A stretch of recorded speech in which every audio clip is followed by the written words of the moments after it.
ಟ್ಯಾಟೂಗೆ ಬಳಸುವ ಇಂಕ್ ನಿಷೇಧಕ್ಕೆ ಸರ್ಕಾರ ಚಿಂತನೆ ನಡೆಸಿದೆ. ಈ ಬಗ್ಗೆ ಪ್ರತಿಕ್ರಿಯೆ ನೀಡಿದ ಟ್ಯಾಟೂ ಆರ್ಟಿಸ್ಟ್ ಬಿಗ್ ಬಾಸ್ ಸ್ಪರ್ಧಿ ನೀತು, ಸರ್ಕಾರ ಬೀದಿ ಬದಿಯ ಟ್ಯಾಟೂ ಬ್ಯಾನ್ ಮಾಡ್ತಾ ಇರೋದು ಒಳ್ಳೆ ವಿಷಯ. ಜಾತ್ರೆ ಸೇರಿದಂತೆ ಹಲವು ಕಡೆ ಅನುಭವ ಇಲ್ಲದೆ ಟ್ಯಾಟೂ ಹಾಕ್ತಾ ಇದ್ದಾರೆ. ಅವರು ಬಳಸುವ ಸೂಜಿ, ಇಂಕ್ ಎಲ್ಲವೂ ಡೇಂಜರ್.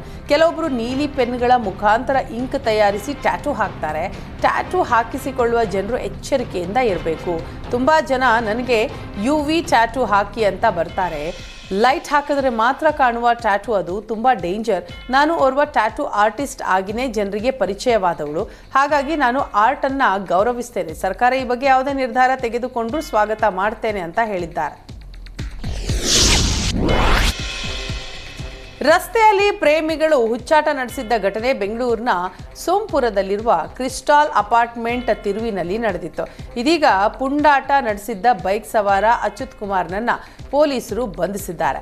ಬೆಂಗಳೂರಿನ ಆಯೋಪೆಕ್ಸ್ ಕಂಪನಿಯ ಉದ್ಯೋಗಿಯಾಗಿರೋ ಅಚ್ಯುತ್ ತನ್ನ ಪ್ರೇಯಸಿಯನ್ನ ಪೆಟ್ರೋಲ್ ಟ್ಯಾಂಕ್ ಮೇಲೆ ಉಲ್ಟಾ ಕೂರಿಸಿಕೊಂಡು ಬೈಕ್ ಚಾಲನೆ ಮಾಡ್ತಾ ಇರೋ ವಿಡಿಯೋ ಸಾಮಾಜಿಕ ಜಾಲತಾಣದಲ್ಲಿ ಫುಲ್ ವೈರಲ್ ಆಗಿತ್ತು. ಈ ಬಗ್ಗೆ ತನಿಖೆ ನಡೆಸಿದ ಸರ್ಜಾಪುರ ಪೊಲೀಸರು ಅಚ್ಯುತ್ ಕುಮಾರ್ನನ್ನ ಬಂಧಿಸಿದ್ದಾರೆ. MES ದಬ್ಬಾಳಿಕೆ ಖಂಡಿಸಿ ವಾಟಾಳ್ ನಾಗರಾಜ್ ಮಾರ್ಚ್ 22ಕ್ಕೆ ಕರೆ ನೀಡಿರೋ ಬಂದ್ಗೆ ಕರವೆಯ ಪ್ರವೀಣ್ ಶೆಟ್ಟಿ ಬೆಂಬಲ ಕೊಟ್ಟಿದ್ದಾರೆ. ವಾಟಾಳ್ ನಾಗರಾಜ್ ಹಿರಿಯ ಮುಖಂಡರು, ಅವರ ಬಗ್ಗೆ ತುಂಬ ಗೌರವ ಇದೆ. ನಮ್ಮ ಹೋರಾಟಗಳಿಗೆ ಬೆಂಬಲ ಕೊಟ್ಟಿದ್ದಾರೆ. ಅವರ ಹೋರಾಟಕ್ಕೆ ನಮ್ಮ ಬೆಂಬಲ ಇದೆ. ಆದರೆ ಯಾವ ರೀತಿ ಬೆಂಬಲ ಕೊಡಬೇಕು ಅಂತ ನಮ್ಮ ಮುಖಂಡರು ಕಾರ್ಯಕರ್ತರ ಜೊತೆ ಚರ್ಚೆ ಮಾಡಬೇಕು. ನಮ್ಮಲ್ಲಿ ಅನೇಕ ಕಾರ್ಯಕರ್ತರು ಹೋರಾಟ ಮಾಡಿ ಕೇಸ್ ಹಾಕಿಸ್ಕೊಂಡು ಇವತ್ತಿಗೂ ಓಡಾಡ್ತಿದ್ದಾರೆ. ನಾವು ಲಾಠಿ ಏಟಿಗೆ ಜಗ್ಗೋದಿಲ್ಲ, ಆದರೆ ಕಾರ್ಯಕರ್ತರ ಸ್ಥಿತಿಯ ಬಗ್ಗೆ ಆಲೋಚಿಸಬೇಕು ಅಂತ ಹೇಳಿದ್ದಾರೆ.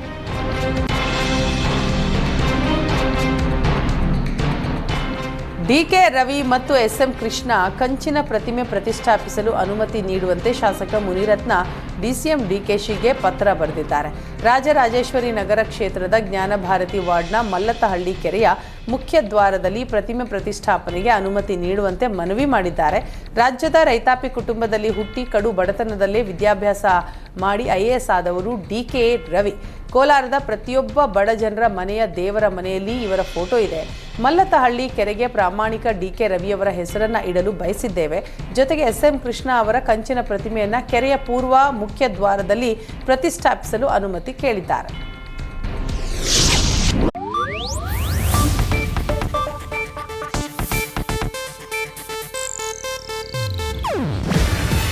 ಇದು ಏಷ್ಯಾನೆಟ್ ನ್ಯೂಸ್ ನೆಟ್ವರ್ಕ್ ಪ್ರಸ್ತುತಿ.